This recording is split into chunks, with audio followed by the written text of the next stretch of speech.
So if you're just joining us, welcome. We're just going to wait another minute or so as people get online. And if you haven't yet, do write in the chat where you're joining us from and what brought you here.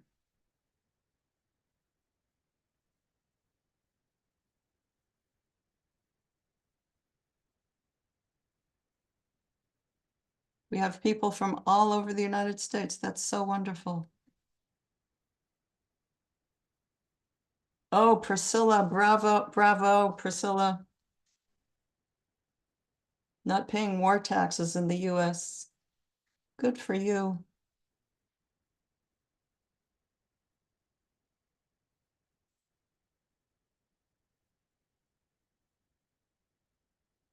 No problem, Gail.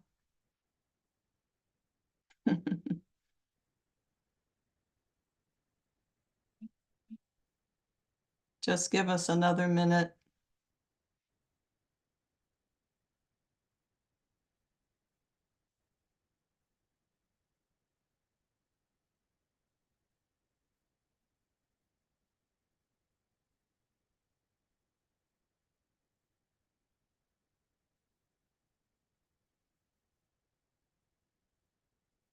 So welcome, everybody. Thank you so much for joining us. We are so excited about today's webinar, and we're just going to frame this up for us before we invite our guests to speak with us.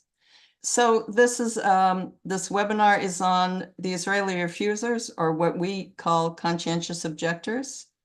If there's a difference, then our guests will tell us if there's a difference in those terms, in terms of, your refusing.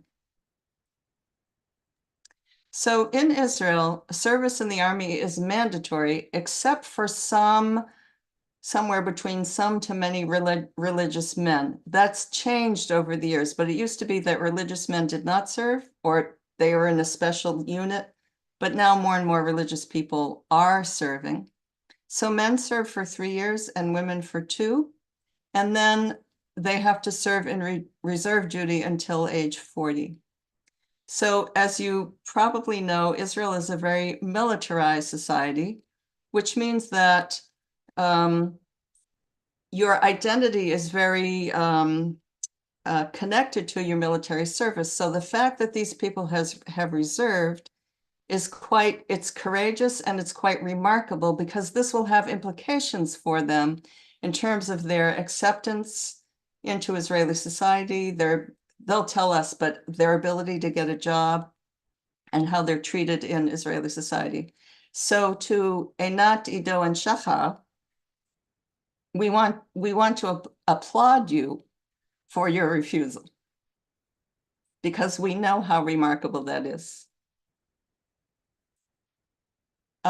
So these are our 3 guests. So Anat served for 87 days in prison in 2022.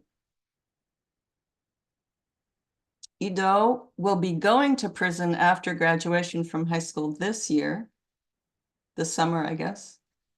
And Shahar, I'm not sure if this is still correct, but I think so. You served 130 days, right? In prison in 2023.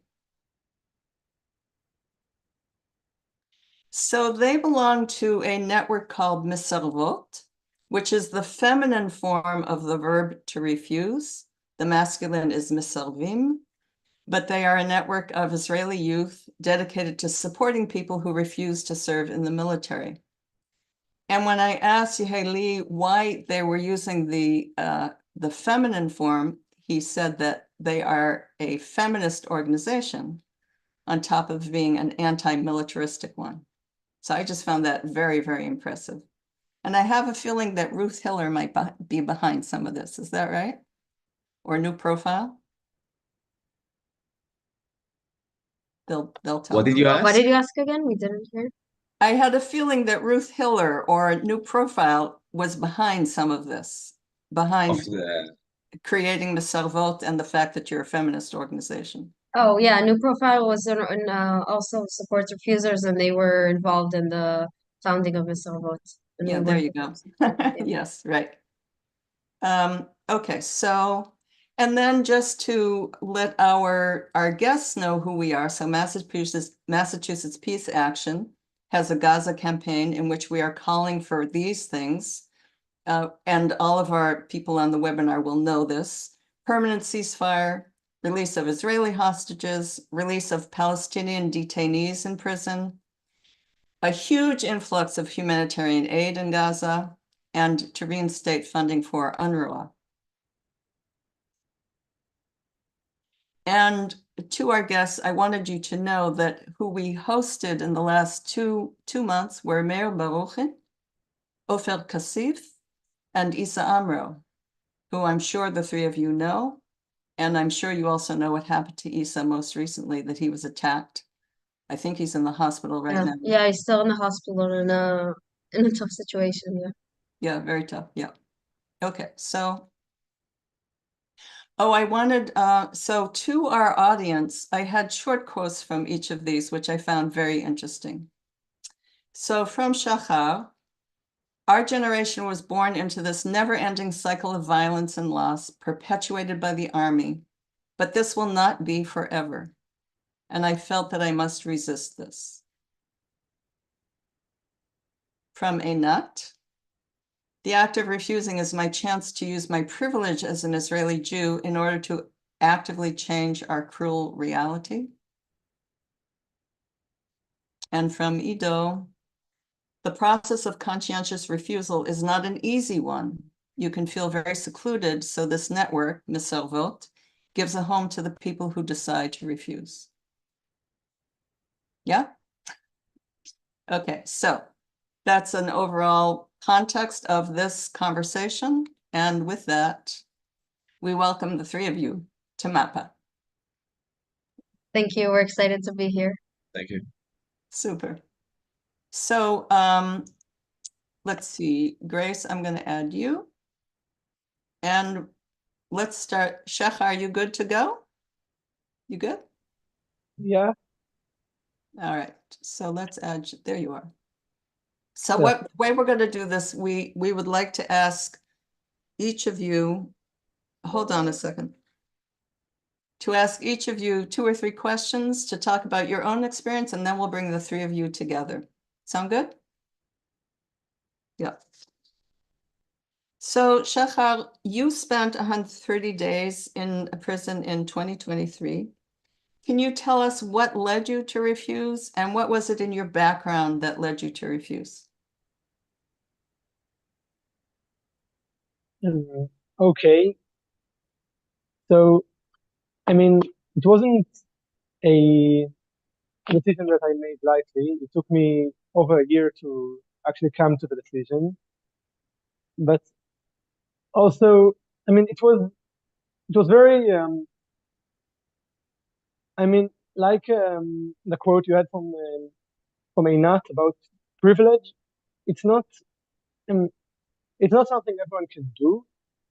So for me personally, I come from a fairly left-wing family, and I grew up. I mean, my parents have Palestinian friends, and I've always known about the situation and about like the injustice that surrounds my society. And it's not something that everyone knows about, and if every Israeli citizen or teenager knows about. But also, I think the main reason that a lot of people, even like people that think it's the right thing to do, don't do it, is because they don't have support for it. And I did have that support. I did have my family is supportive of me, at least um, my my family is supportive of me, and my friends were supportive of me, and so I felt like I could do it. But on a political level, like for all my life, I saw I saw the big difference between life for me in my little bubble in suburban Israel, um, in which we have basically a normal, quote unquote, Western life. And on the other hand, life for Palestinian people in the West Bank and in Gaza, and even for Palestinian citizens of Israel who don't have the exact same rights and treatment as Jewish citizens of Israel. And I mean, yeah, at the end of the day, I deliberated with myself for a long time, and I considered trying to find a little like corner of the army in which I could maybe influence it from within and try and like be a good guy inside of a bad organization. But I came to the conclusion that if I join the army, even if I don't actively like stand in a checkpoint or bombard civilians or even blackmail people from the intelligence units, I came to the conclusion that it's still being a part of the organization is still being supportive of it, and that I had to take a stand again. Thank you. Grace? Yeah, so Shahar, you touched on this a little bit, saying that you had the support of your family when refusing. But if you want to touch on more of that, what have been the reactions of your family and friends when you made this decision, and how difficult was this decision for you to make? So, I mean, my parents have been very supportive of me, and I'm very lucky to have them. My extended family wasn't as easy with them.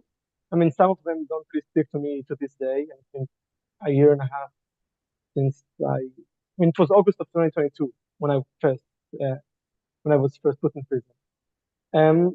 With my friends, it was, I think to them, it was more of a logistical thing. I mean, they prefer to not really think about the political side of it.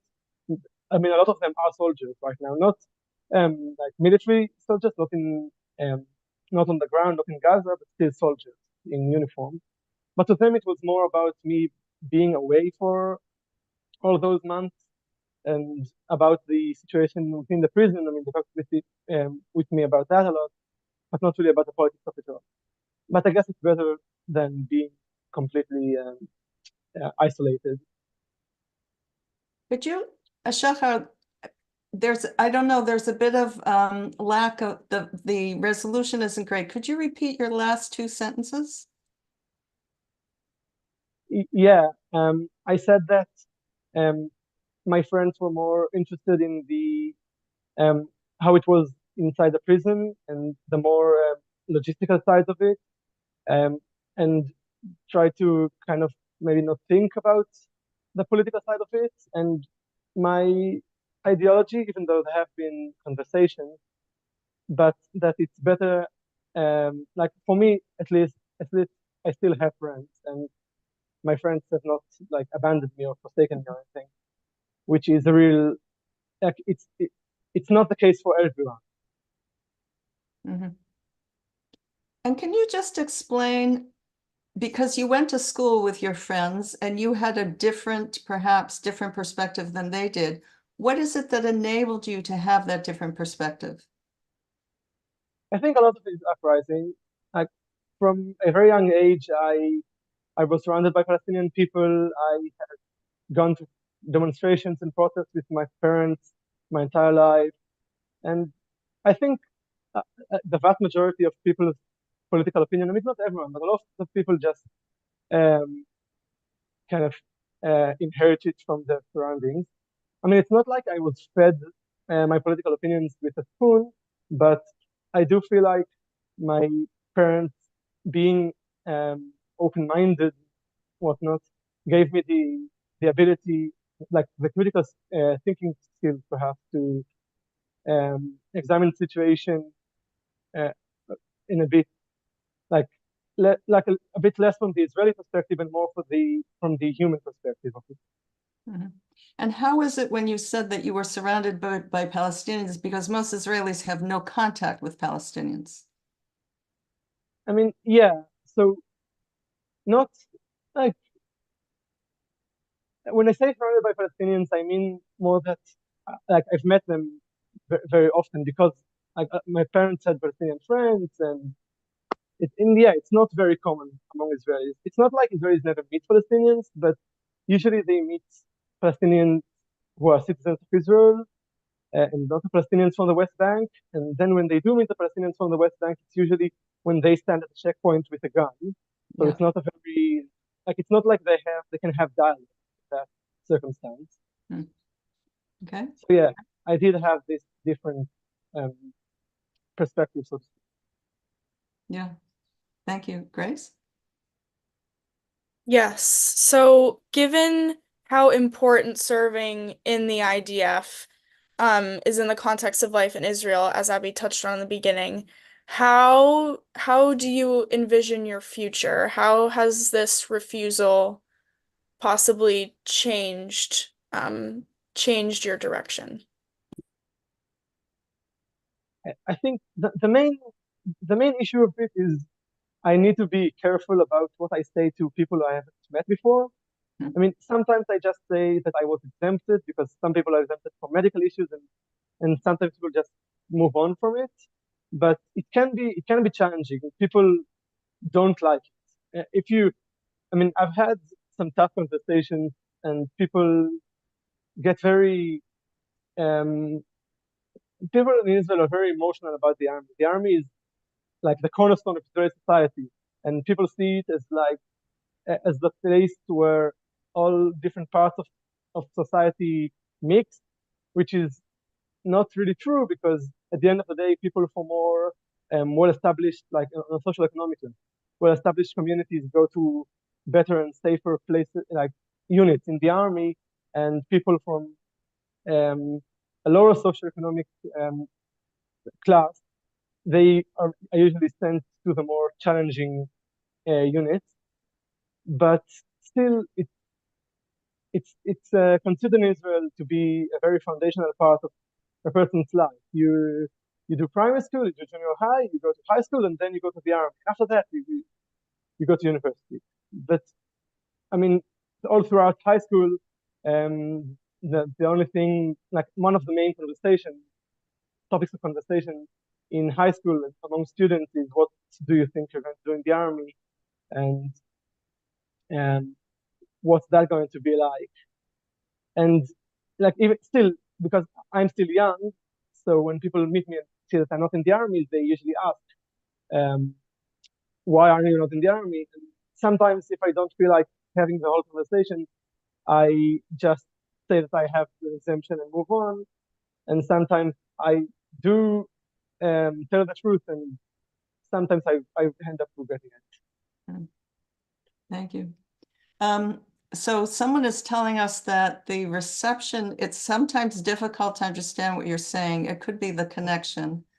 But Quanta and others, please know that we are recording this so that you can go back and listen to it. Possibly slowing down the speed on the recording might make it more clear. So Shahar, thank you so much. Grace, I think, are you ready? We can move to the others? And Shahar, we'll come back to you. But while we're doing that, I do want to say that folks, as you are, I'm just looking at what people wrote there. As you're listening to our visitors, we hope that you will feel moved to contribute to their organization, Mesarvot. So I just put the donation link in the chat. And wouldn't it be wonderful for us to support these young people? Okay, so here you go. So welcome to Anat and Ido. Hi. And yeah, I think we're going to start with Anat. Grace, you want to start? Grace, unmute. Thanks, Abby. Yep. So we are going to be asking all three of you the same questions, but just to hear different perspectives and life stories, I think that'll be really great for our audience to hear your answers on these same questions. But the first question again is, what led you to refuse? And what is it in your background that really propelled you to refuse? So hi everyone. I'm really happy to be here. It's very exciting. I think that it was a very long process. I think that from a young age, like I consider myself a pacifist, and I think that's where everything started. That really from a young age, I I didn't feel that want to run to war like some of my friends did. That like from a young age, we're told like there's a saying like in Hebrew that you should eat a lot so you can be a strong soldier, like something that they say to kids in preschool. It's very like the want to be like a good soldier when you grow up is very prominent in our environment, in our education. And I think that's something that I never really connected to. I never understood. Like I remember myself sitting in the memorial days and the memorial ceremonies in school, and I never understood how can we be mourning the ones who died, and then the next day in the so-called Independence Day call everyone to continue to serve in the military. I never I like from a young age I remember that I couldn't really understand how like where's the logic here. Um and when I grew older, I think that I understood that I want to refuse. When I started to get into activism, I started from climate activism actually, and from there, um, I started to see and to learn a bit more about how different struggles are connected, and to learn what climate justice is, and then in general to go more in depth into social justice. And in that climate movement that I was active in, that was the first time actually that I had Palestinian friends. They were Palestinian girls from the north that are Israeli citizens.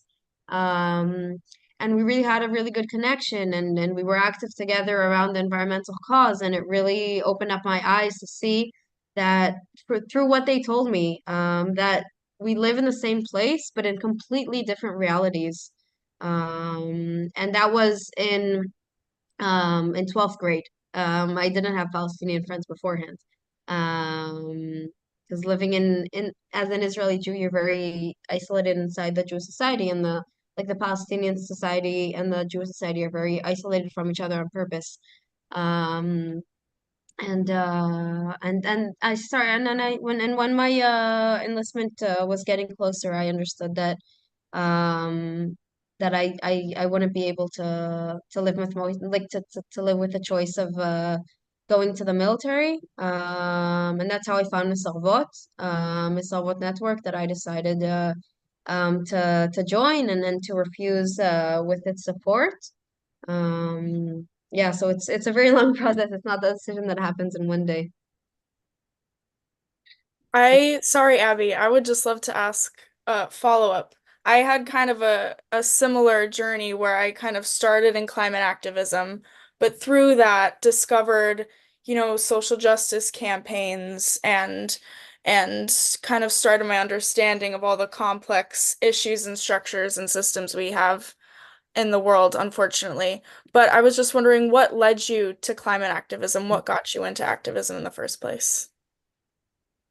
Um, it's a great question. I think through friends and starting to read a bit more, and I think social media is in our generation, social media is a big part in our political education. So I think learning about climate issues and then learning about the occupation, and I think that's something that was that social like the social media had a big part in for me. Getting exposed to people and to stories that I wouldn't have otherwise, things that were never going to be taught to me in school, things that I would probably won't read in a general newspaper. So I think social media also had a crucial part in this. You good, Grace? Yep. So in that, how difficult was your refusal for you, and what was the reaction of your friends and family? So it was very complicated. I have a grandpa who fought in the 67 war, in the 73 war. He was a lot in reserve, just like in general combat. And it very affected my family. Like my grandma grew like was like alone a lot with my father and my uncles. So it was very dominant in our family, and um, And I think when I chose to refuse, I do come from a leftist family, but from a Zionist leftist family. And I think that maybe for you guys, that term could be a bit surprising, but in Israel, a lot of what's considered the left or Zionist left, you have the anti-Zionist left and the Zionist left. Right. And so I did grow up with like socialist values and talking about human rights, but I didn't hear the word occupation until an older age. And I knew that there's some kind of discrimination, but I didn't know that there's like a that like there's people like millions living under military control. Yeah, so I think in my family, like it was complicated. Like some members of my family supported me from the beginning, and some members of my family told me that I'm selfish for choosing to not go to the military, that I'm not doing my part, that I'm not taking responsibility. It's seen that those 2 or 3 years of military service are seen as your opportunity to give back to society, to give back to the country. And choosing not to do that service is a very like dramatic decision. And I think what I came to realize is that both refusing and drafting are political decisions. In Israel, just refusing is seen as a political choice, but choosing to go to the military, even though that's the law, it's also a political choice as it is. But eventually, when I was sitting in prison, I was lucky that my family and friends were just worried about me, and they were just worried that I'm gonna be okay. And I think that also, like, when they saw the sacrifice that I was willing to give for this cause, I think it softened them and they understood me better. Thank you. It's amazing. But for our third question, we're going to touch on this the entire webinar, but serving in the military is a huge part of life in Israel. So now, how do you envision your future, and how has that vision changed since you've refused? It's a good question. I can say that right now, many of my friends from high school and from the voluntary year I did are in the military. So even in that immediate effect of friend groups I have, my activist friend group, but many of my age are in the military. And like Shahar said, people are surprised to hear that I'm 20 years old and not in the military. They always ask why and are interested. But I think that if there's one thing that isn't that affected by our refusal is actually the workspace. There is a law in Israel that you're not allowed to discriminate someone based on if they were serving in the army or not, because of the religious exemptions, because of the politics behind that. That there's a big majority of the religious people that don't go to the military. So there's a law that protects. It comes from that protects them from being discriminated in the workspace for not serving in the military. So we're lucky that at least in the workspace we're okay. But like all the three of us are like our names are like when you search our names online in English and Hebrew and Arabic, you know exactly what our politics are and what's our path. It's not something that we can hide, and I think that's a decision we all made that will stay with us forever. Super. Thank you, Anat. Thank you. Ido, you there? Yeah, hi. Hi. So same question, Ido. Can you start? And by the way, so your case is a little bit different from Shahar and Yeah. Anat because you will be, and for our audience, you haven't gone to prison yet, but you will be when after graduation. So can you talk about what is leading to your refusal and what is it in your background that's leading to that decision? Sure. Like Shahar and Einat here, I mean, I grew up in a very leftist household, actually. I mean, I was never like force-fed leftism, but I always like knew that there is an occupation here. I always knew that I'm supposed to be leftist. Um, but yeah, like as a child, I celebrated the Independence Day. Like my parents didn't really want me to be excluded from my friends that were doing regular Israeli stuff. Um, so that was my beginning.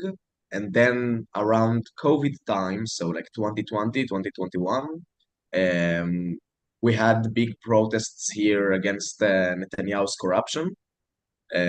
Plus, like in the US, you had BLM. So a combination of like seeing on social media a lot of Americans talking about BLM and also going to a few protests against corruption here, but also seeing in those protests groups that were calling against the occupation kind of piqued my interest, and I started searching for circles to join.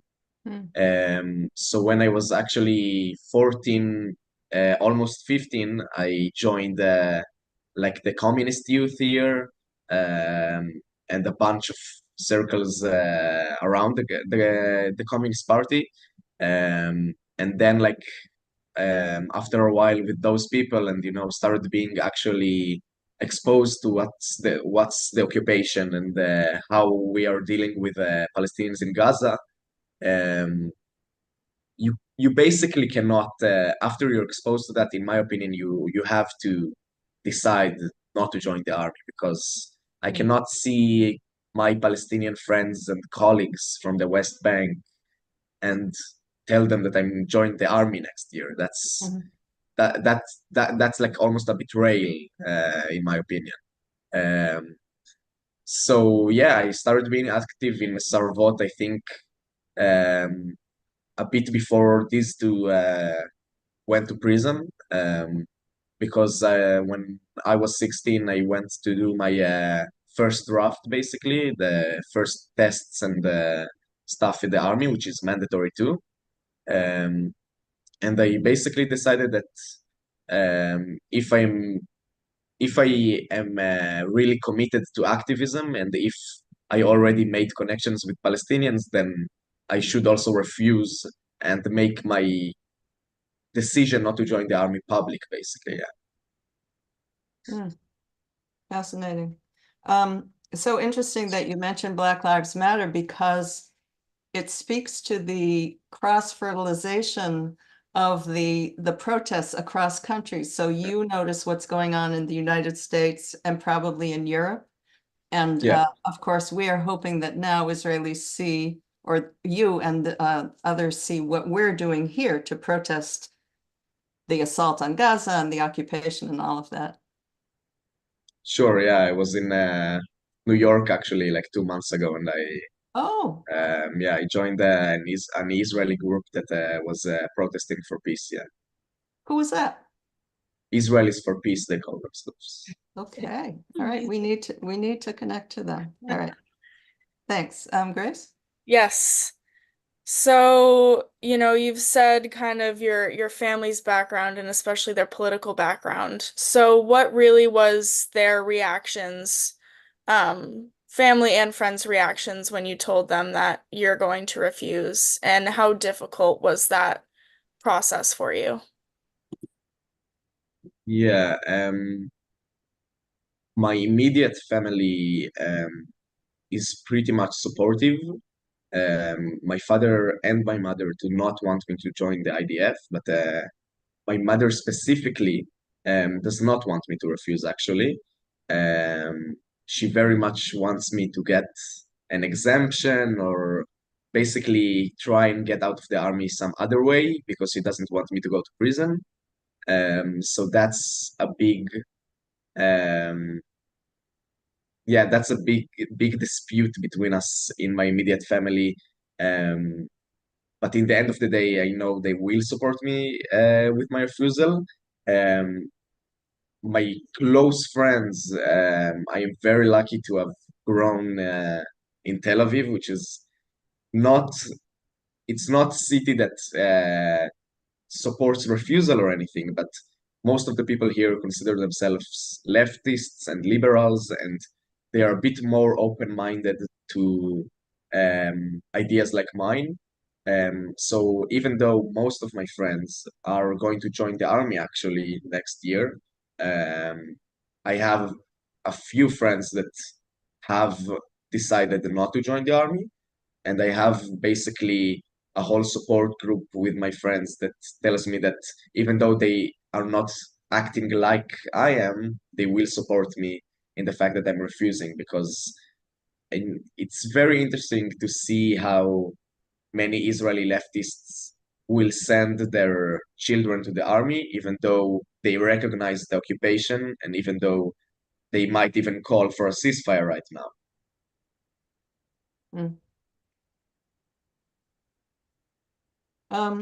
So thank you for that, Ido. And then, given how important serving in the IDF is in the context of life in Israel and how central it is, how are you envisioning your future? Yeah. My close future, very soon, I vision myself in prison, unfortunately. Yeah. Yeah, I am graduating in a week actually, and a few months later, I am supposed to join the military. After prison, which I hope the period of time in prison won't be long, because right now we are seeing that the army very much wants to punish refusers and give them long sentences. So yeah, I envision my future continuing to be an activist. I've been an activist now for more than 3 years. I Refusing isn't the end of activism. I want to continue to protest this war currently and then the occupation um, till we can actually change stuff here. Other than that, I want to continue making music. I want to continue being with friends. It's very hard to imagine how my connections with friends will be affected by the fact that I'll be in prison and they will be in the army.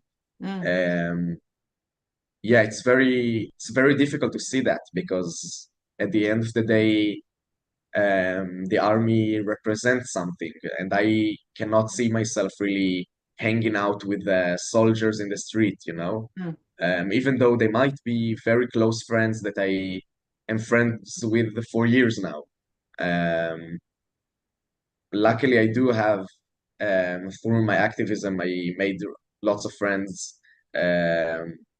in Mesarvot, in the communist youth, and yeah, I'm really hoping to continue enlarging this circle of activism in Tel Aviv. Yeah. Great, fabulous. Thank you, Ido.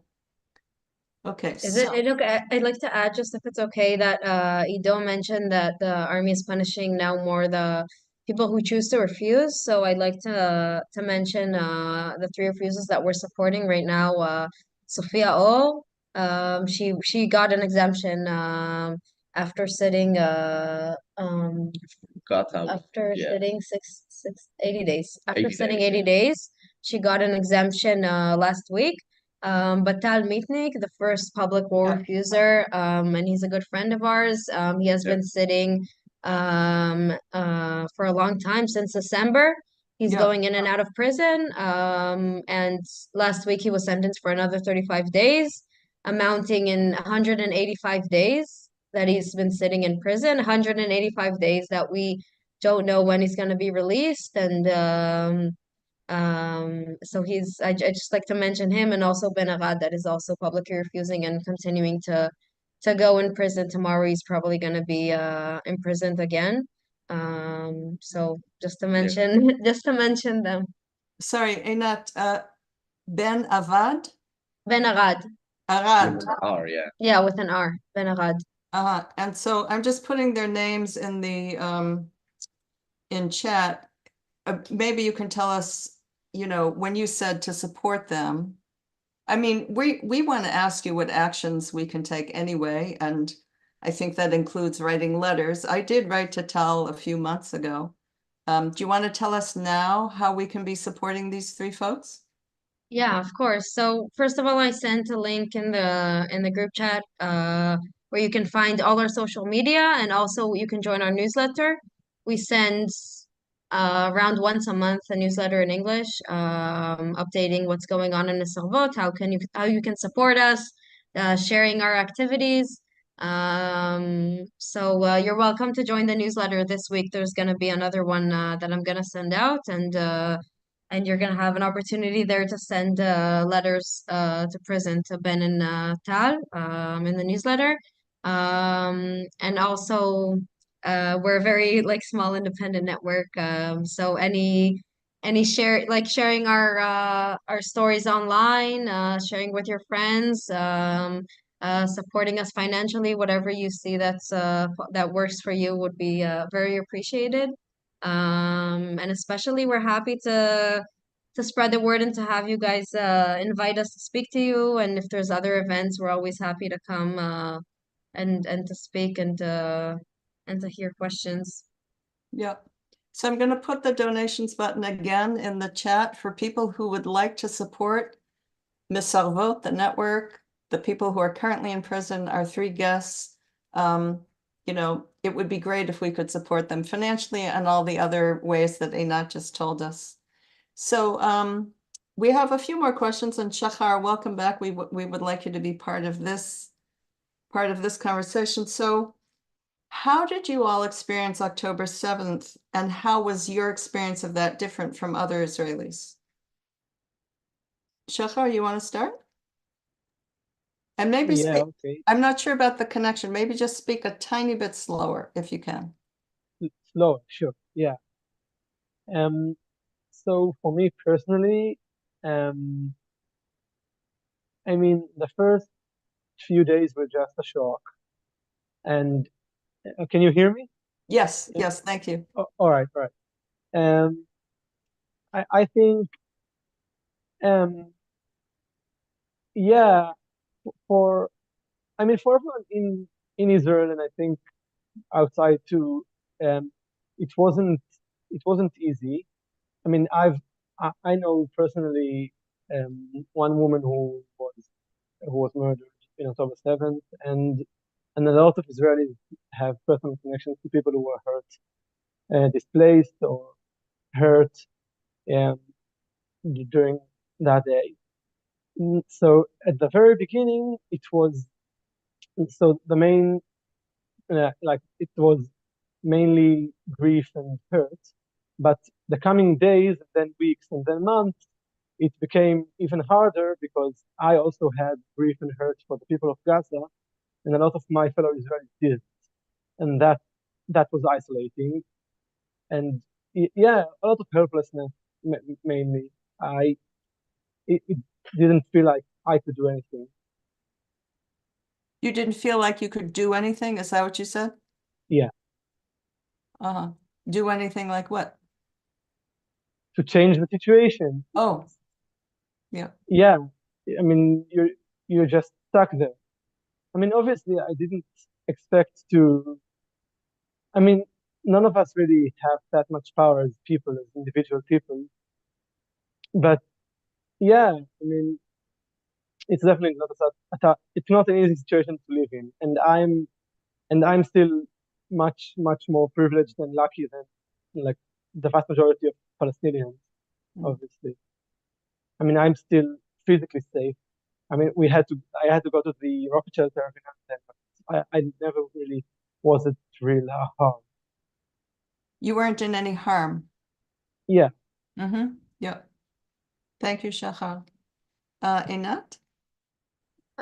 Yeah, so I can share that when the war started, I was very worried and scared for different people in my life. I was in Tel Aviv, but I was supposed to start a week after. I was supposed to start on October 15th, course, an Arabic course in South Hebron Hills that I organized for a group of activists. I was supposed to go live in the South Hebron Hills. It's an area of I don't know if you guys know if you probably heard a bit from Isa. Um, it's an area of villages that are that believe in nonviolence and are are resisting in the past decades with Israelis and internationals in nonviolent ways against occupation. They suffer from severe settler violence, and I was supposed to go live there, learn Arabic, practice doing protective presence. So when the war started, I was very worried for my Palestinian partners in the West Bank, because very fastly we understood that it's that there's no law and everything, even more than usual, and everything is like it was very scary.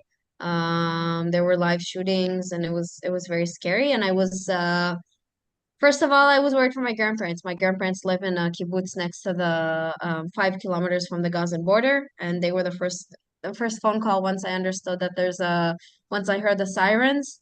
Um, my grandparents were very lucky to be in a kibbutz that the Hamas people didn't get into. And they are okay, but we were very worried for them, and it took 2.5 days until they were able to escape the kibbutz.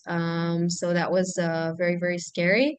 And hearing about all my grandma's friends that were being killed, and in the beginning we didn't understand what's going on with all the people that are missing. It was very terrifying.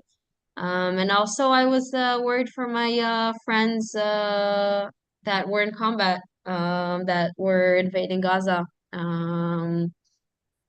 The image, I just imagining what kind of orders they might receive, and knowing that they're gonna do what they're gonna be told probably, and I don't know what kind of traumas they're gonna get out from there. So it's very complicated. Like I connect with what Shahar said, that it's very complicated to live in such a situation. Because I think, like, of course there is, like, we're on the pro-human rights side, and we're advocating for peace, and that's our purpose and our activism. But at the end of the day, when you have a good friend from high school fighting in combat, you're going to be worried for them. So it was very complicated. And in the beginning, we were also very silenced. We're still silenced, but now we're resisting more. But in the beginning, it was very scary. And the first few days, there were over 100 university students, Palestinian that are Palestinians that are Israeli citizens, that they were arrested for posting Yeah. Stop the War online, for having a Palestinian flag in their bio. We were very silenced. We were very scared to speak. I think also us as refusers, especially, we were scared to speak. And it took us a few good weeks until we had the power to go back to the street and to protest. In the beginning, the protests they were small, they were more quiet, they were more discreet. We were very scared. And we did receive massive police violence. And also we have a good friend from Mesarvot that was attacked online. A video from her from a protest before the war, that she was talking about human rights for Palestinians. And she was talking against fighting in Gaza. It was during another war. Then the video was like published again, and she received threats, and it was a very scary time for us as a network too. Wow. Yeah, so we went through a lot. And now like it's been a few, like, I think since the end of November we're back on the streets every week, sometimes a few times a week. The protests in the beginning were smaller. As time went by, they're growing. People are getting fed up with the situation of the war. If in the beginning, also looking at, I think if you guys know the organization Breaking the Silence, Yep. I think you can see from their stories, it's a very good example of what's going on in our society. That in the beginning, many Israelis that haven't been in reserve for years volunteered to go to reserve on October 7th, October 8th. And after a month, 2 months, people started to understand what's going on, and saw that it's not just what they viewed as defense. And they understood that there's a massacre happening, and that there's no logic, and there's so much cruelty in the orders that they're receiving. And Yep. people started to stop going to reserve. And the army didn't want to give it place, so many of them got exemptions. We don't hear barely about people in reserve that are refusing because the army lets them go so they won't make a lot of noise. Yeah, so it's a long answer for a short question, but Yeah, thank you. Thank you. that's where it Yeah. met me. Thanks very much. Ido? Can you just repeat the question now? It's been a while, yeah. The question was, how did you experience October 7th, and how was your reaction perhaps different from other Israelis? Sure. Yeah, I mean, October 7th, like, was really shocking. Like they said, there wasn't like rocket fire to Tel Aviv in like 2 years or a year and a half or so before October 7th. So we really woke up in a panic. I remember that my family specifically, me and my father, after the siren, um stayed awake because we wanted to see what was happening. And the news were broadcasting the first images from the kibbutzim. Mm. They, like where when the border was crossed, and like a video of a Hamas pickup tender in Sderot. Um, it was really, really, really shocking, but at the same time, we believed that it will end in like a few hours. We thought, okay, the army is going to come, and the whole situation will be over in this morning, maybe. The fact that it didn't was even perplexing more, you know. Um, yeah, and the experience for somebody like me um, is very, very differently than like many of my friends, for example, because I pretty regularly post political stories on Instagram, and I don't know, talk with my friends about politics. And immediately after October 7th, it was clear that we can't do that anymore. Like Anat said, I mean, many Palestinian citizens of Israel, which are colleagues of ours, were arrested. Even some Jewish Israelis were arrested. As I believe you maybe talked with Meir Buchin. Yeah. And even the people that weren't arrested, I mean, many right-wing movements published personal information about people. It was very People's much, addresses and yeah. phone numbers. Yes, yes. It was very scary to think, I don't know, maybe somebody will see my story and decide that everybody should know where I live or something.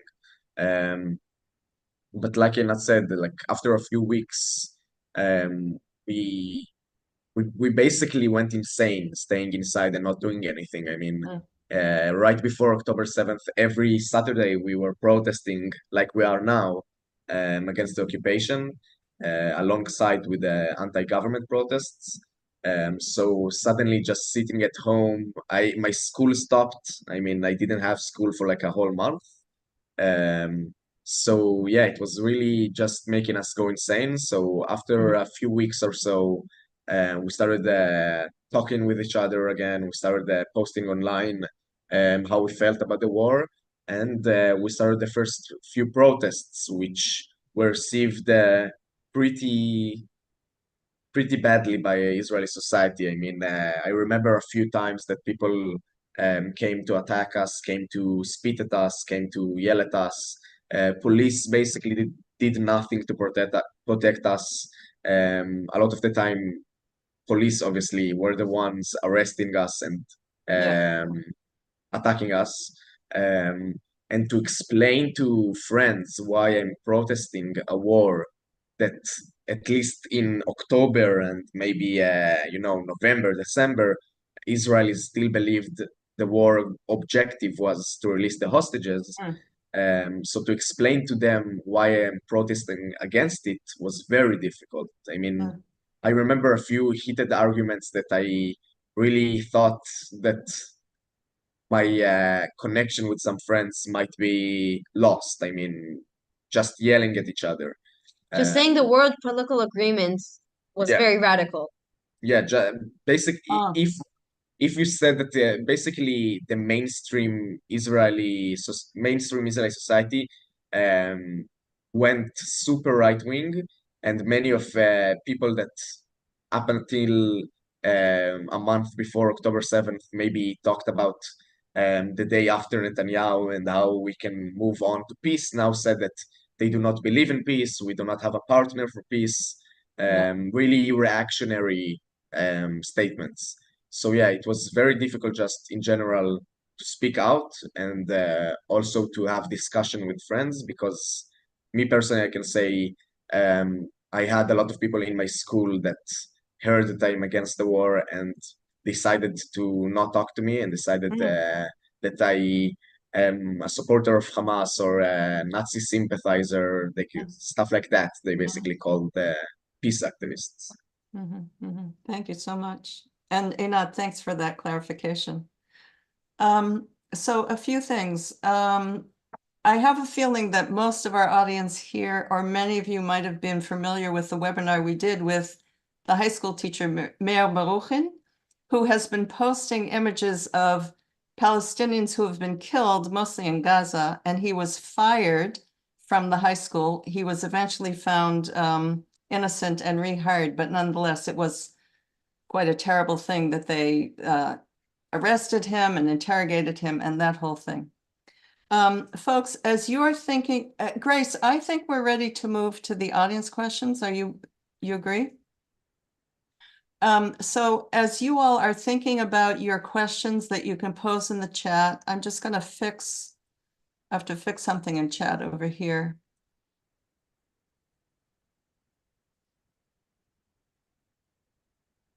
So could you be posting your questions in chat and we will ask and we will pose it to our visitors, to our speakers. I wanted to say something about when you, Shahar and Anat, and you were speaking about how complicated this is and how you are like conflicted with your friends and your friends think bad things about you. And even for people in the audience who don't know, there is an organization called New Profile who tried to educate high schoolers about this militaristic profile or military profile in Israel, and to create an alternative profile, which was more civic oriented. And she used to say that the young people are paying for the fact that the adults are not changing the situation. These young people are paying for this. They're paying for it in terms of how society is ostracizing them, or they are being doxxed. So to Ido, we use the word doxing for what you were saying about putting people's personal information and emails and addresses in the public so that people can attack you. And so it's called doxing. So what New Profile said was that the young people are paying for the fact that the adults are not taking responsibility and they're not solving this problem.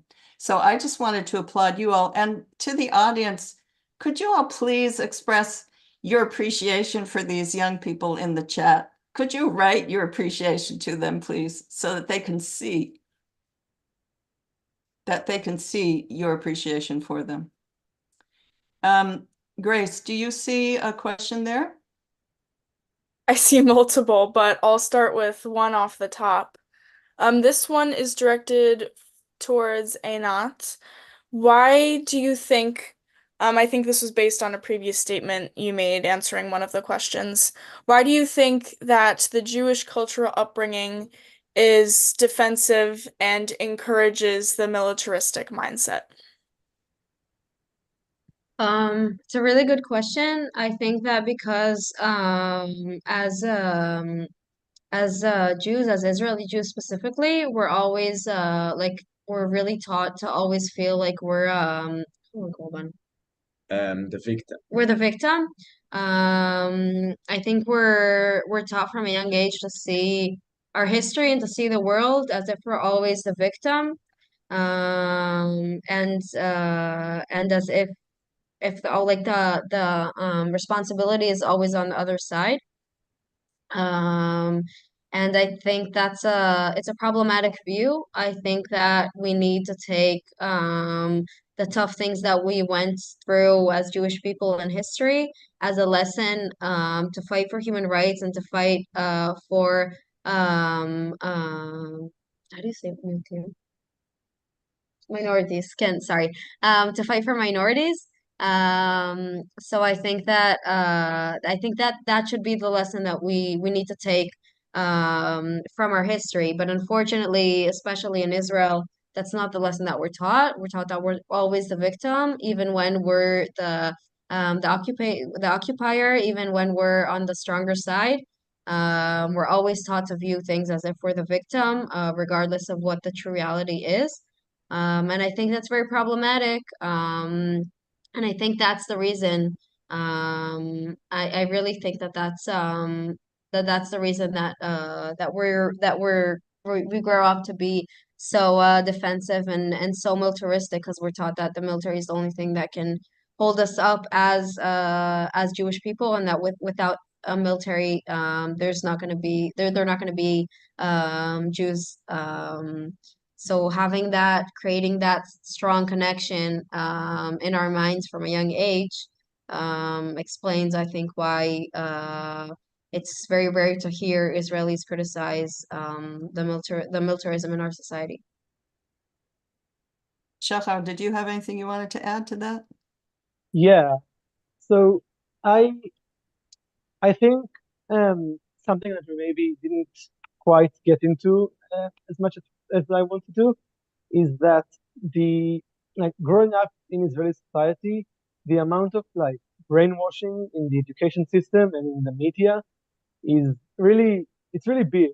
And like Anat said, um, to have all those young people to have them take part in the military and everything the military does, one thing that the government like all over the years do is make people afraid, and the main way of doing that is telling them that I mean Israel is the safe haven for Jews, and that without the IDF and the IDF's actions, that we will just die. And another way that they respond to criticism from abroad is to paint every criticism of Israel as anti-Semitism and to exploit a very real problem of anti-Semitism. I mean, I'm the grandson of two Holocaust survivors. It's Can you not, repeat the last sentence? I said that I'm the grandson of two Holocaust survivors that were refugees. They came to Israel as refugees. And the vast majority of Israeli Jewish people are descendants of refugees, both from Europe and from the Middle East and North Africa. And to tell those people that have grown up with stories of persecution and fear for their life, and to tell them, instead of making the conclusion that, as Anat said, we need to make sure that no one is persecuted and that everyone has their security, to tell them that instead the lessons of the historic persecution against Jews, that Jews need to be strong and be well armed and to take what is ours by force, I think that is unfortunate, to say the least. Yes, very good point. So the three of you, I want to be sure that you're seeing what people are saying about you in the chat. We're seeing it. Thank you so very much. Yeah, Yeah, it's very exciting to see your it's comment. very encouraging. It says you are all amazing, courageous, and inspiring people. Thank you. And you are I the will- heroes that will be remembered by history, Thank you. Thank you. while others will be forgotten. there was somebody posted, Martha posted that apparently Benny Gantz just resigned. Yeah. Yeah, he just resigned. Wow. Wow. I don't know if you know the answer to this, but she's asking, do you think such a move by Gantz will change anything for your network or the impacts of your refusing?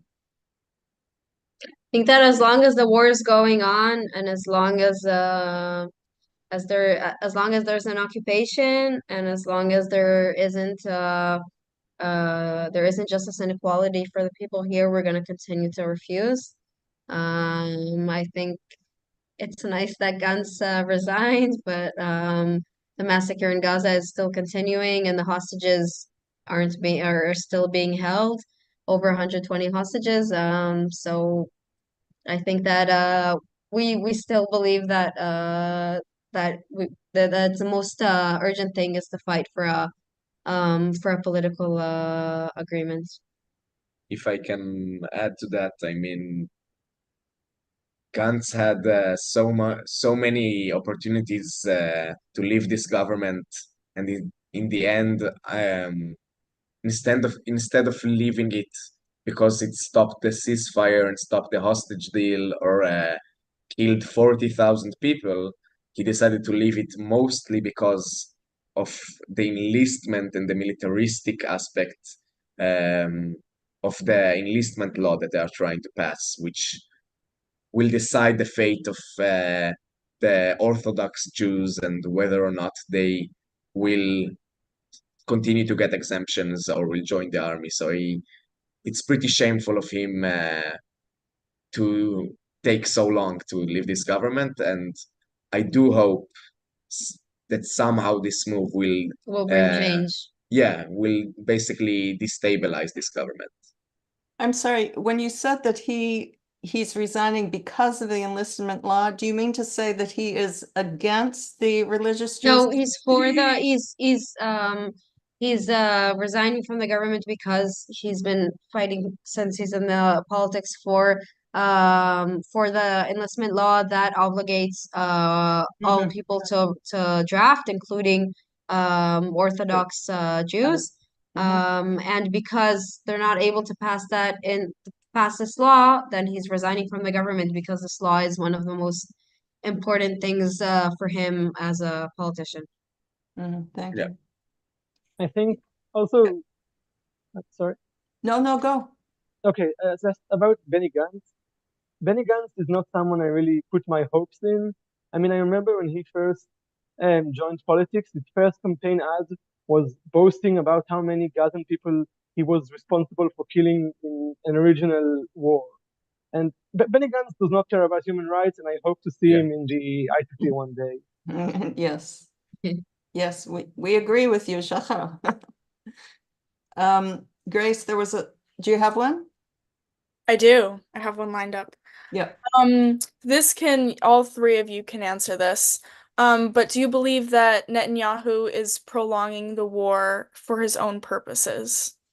For sure. Yeah. I think it's very clear. I think a prime minister that during 8 months is continuing the war and not bringing back home his own citizens that are held hostage. I think there's nothing more clear than that shows that that he's continued the war just for his personal political motives. Yeah, I mean, it seems even your President Biden is acknowledging that now, and like the fact that the US president basically showed what he said is the Israeli proposal for a ceasefire, and then Netanyahu started to change that deal and basically try to find any route he can take that will not lead to this deal. Very much shows that he plans on doing stuff like he did yesterday, which is very limited release and rescue of a few hostages, which in the past, in the price of hundreds of Palestinian lives and also an Israeli soldier. Yeah, and also in the past, these rescue operations failed. I mean, hostages died in these rescue operations. So he very much plans to continue to do this limited stuff that helps him keep his base, basically. Yeah. I'm just smiling because I'm amused that you called out about President Biden finally admitting that Netanyahu is doing this to protect his own future, when it's been obvious since Yeah. it's just been obvious yet. So Shahar, can we go back to you, because there's a question about when you made a comment about the brainwashing that Israeli students have in school, throughout their education. So someone is asking, what is most helpful in overcoming the brainwashing? I mean, mainly not paying attention and not believing everything that you hear. I mean, as an Israeli child, since you're very little, you have soldiers coming in and talking to you in school about bravery and heroism and sacrifice. And I mean, yeah, it's very, as you said in the very beginning, Israel is a very militaristic society, and everyone knows, like everyone's older siblings were in the military, and everyone's parents and grandparents. And I mean, yeah, I mean, one of the bigger ways to overcome brainwashing as a I mean, I think one of the important part. Okay, let me rephrase. I think it's important to read foreign media, because if you only read Israeli newspapers and watch Israeli television in Israel, you will end up not knowing a lot of stuff. For example, yesterday, as Anat said, when the 4 hostages were released, and I'm very happy that the hostages are back home, but also over 200 Palestinians died, and I presume that the vast majority of them were innocent civilians, and that is unacceptable. And despite all of that, the majority of Israeli citizens, they just won't know about it, because the Israeli press is not doing their obligation to the Israeli public to inform them about what's actually going on. And for months and months, I don't think that you could see a single picture from Gaza on Israeli TV. Right. The horrific pictures that you people see for the past months, I mean, most people in Israel have no idea. They're just kept in the dark. And then when they see the students in the encampments um, and the backlash against the Israeli war machine, they only think that those people just don't want Israel to defend itself and to prevent more October 7th. And yeah, so it's mainly, I think the media is very culpable, and I think that, I mean, yeah, you can't overcome brainwashing without seeking other sources of information. Right. Gidon Levy from Haaretz has said that all along, that on Israeli TV, that you just see pictures of the hostages and the people from the kibbutzim that were killed, but they don't see anything from Gaza, which is what you just said. And the one sentence you said, just in case our audience didn't catch it, I think what you said was that the vast majority of those killed, the 200 people who were killed to release the hostages, that you presumed that they were Palestinian civilians. Shahar. I think that's what you said. Could you repeat? Sorry, I didn't catch that. That the one sentence that wasn't quite clear for our audience was that you presumed that the 200 Palestinians in Gaza who were killed were civilians. I mean, mostly. I'm sure not every single one of them was, but it was in a very populated place in central Gaza that has a lot of refugees in tents trying to just survive.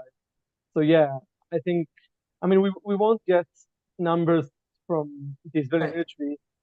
military, so I just have to presume. Yeah, thank you. Okay, Grace, you got one? I do. I think I know what your answers might be, but I want to hear your perspective regardless. We have a question in the chat saying, what do you think about the US Congress inviting Netanyahu to come to the US and address our Congress? I mean, Netanyahu, I think he currently is basically only dealing in international relations. I mean, The Israeli public, even before October 7th, was very much against him. He has a strong base in the right wing, but it's a very hard shift with the judicial overhaul and then October 7th against Netanyahu. So he very much is shunned from Israeli society. And you really see that in the fact that he's not giving interviews in mainstream Israeli news. He mostly gives interviews to CNN and stuff like that. And the fact that he is going to the Congress after basically sending a lot of other people to other places, I think is mostly because he wants to take back control of the view of him in the US. I remember a few months ago, for example, Gantz went to the US without his permission, or was invited to the US without his permission, without Netanyahu's permission, and he was very furious about that. So yeah, the fact that I really hope that while he's in the Congress, there will be some show of demonstration against him that basically shows that the American people is also not his Puppets. not his puppets that he can just like play with and talk. He thinks because he was in US diplomacy, he can talk great in English and basically just persuade the American public with him. But It's important to prove him that it's not true. exactly, and as we talk with you, it's really showing us that. Yeah. Great. There's a question here, and I actually think that this whole webinar has been giving encouragement and advice to young people in high school in this country who are considering choices for peace and justice in the US.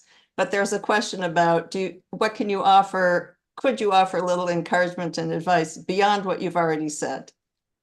I think to be involved. Before we started the webinar, we heard a bit from Grace about what MAPA is doing, and I think being involved in whether it's in high schools or on campus or in the cities, I think getting out to the streets and taking an active part in the resistance, and I think educating yourself is also very important. Looking for the complicated stories, not the black and white perception of reality. To look for the complicated stories of the Israelis that are anti-Zionist and resisting like us, and look for the Palestinians that believe in nonviolence and that just want to live peacefully. So I think looking for those voices and empowering them is the most important thing you can do. And I think you guys in the US have a lot of power, and you have an important job in the international pressure to stop the war and to reach a political agreement, and eventually peace one day in our home here. And we need you guys. We need your voices with your on the streets, with your support, with your decision makers. I think the pressure that American citizens can create on their decision makers is very vital for us here. So we're asking you to use the power that you have in your hands. Yeah. Shahar, did you want to add anything? Yeah, I agree with you, Nat. I think that I mean, it's the US sending arms to Israel is the very reason that Israel is able to keep going forward with this war. And without American support, this war will not continue. Right. And it's your job as American citizens to change it. We're trying I hard. don't blame you people. Yeah, we're trying so hard. So Grace, I think we can call it a day, right? Yeah. So first of all, I want you all to see, Quanta's asking how long is the jail sentence? I mean, I think they've told us that for some of them, they go in for 35 days and then they let them go and then they're rearrested. But you saw how many days each one of them, like Shahar did 185 or so, 180. Someone's 130. asking here, how No, many days? Shahar 130. I said 87 days. Tal is sitting 185 without knowing what's gonna happen. Sophia all was released after 80 days. It really varies, and that's like a part of, I think, the army's way to persuade people not to refuse, because you are basically giving them the license to imprison you for how many sentences they want. I mean, in the 2000s, people sat for almost a year, I think. Yeah, I am ahead of my refusal. I am doing this because I want to start a movement around refusal. I want to raise the awareness about refusal. I know that many friends and people around me have decided to consider not joining the army or are not going to the army because they heard about Mesarvot and our network and all of that. But I also do not want to lose a year of my life in prison. I mean, it's a very hard thought to think about. So basically, yeah, this is the army's way of keeping us in the dark and basically trying to tell us not to refuse. Yeah. Grace, there's one last question here, which Shahar, maybe we'll ask you, can you talk about how you were treated in prison? Sure. So it's a military prison, which on one hand is not that bad because the other prisoners are not, like, most of them are not really bad people, so to say. Not that all people in federal prison are, but it's usually people that have had to run away from the army to help their families financially, and it's a lot of quote unquote normal people. But as a like the treatment of the actual prison, it's a lot of stand here for 1 hour or um, sit here for a moment. It's not that bad. It's yeah. The bigger issue of it is not knowing when it's going to end. And I mean, I was sentenced 6 times, and every time I went in and I didn't know how long I was going to prison for, and when will I be exempted for good. And even the day that I was granted exemption, I didn't know if I was going to prison the same day or if I was going to finally be done with it. Yeah. So that's the harder part. Yeah. I mean, I had books I read for the majority of prisons. Yeah. So folks, first of all, once again, I'm putting the link for donations to the Mesarvot network. If you are so inclined, I mean, we'd like to encourage you to support them, to support all of these very courageous refusers. And yes, we will send you the recording. And before we go, Grace, thank you. Before we go, I would like us to show our guests our support. So I'm going to remove the spotlight from everyone. And you all, how do I do this, Grace? I want people to be able to talk. Yep, let me give them, they have the opportunity now to unmute themselves. So could you all in some fashion show your appreciation first on video? Turn on your video. Oh my gosh, Stephen. It's great to see you guys. Thank you. Fireworks, beautiful. And then Grace, can they talk? Can we unmute them all? They should be able to Thank unmute. you. Yep. Thank you. Thank you for this talk. It was very important. Thank you so much. Thank you very much. Thank you, thank you, thank you. You well, and thank you. Amazing thing. כל הכבוד, כל הכבוד. תודה תודה. רבה. תודה תודה. רבה. תודה רבה. Thank תודה. you, thank you, thank you. Brave angels for peace. Love you. Thank you. Thank you. Thank you guys. Thank It's you so been much for having us. great. Yeah. Thank you. Toda raba Thank you. lachem. Toda. And Toda. we'll be in touch with you. Yeah, Thank for you sure. everyone for Amazing. joining us. Thank you so much for coming to the webinar. Be well.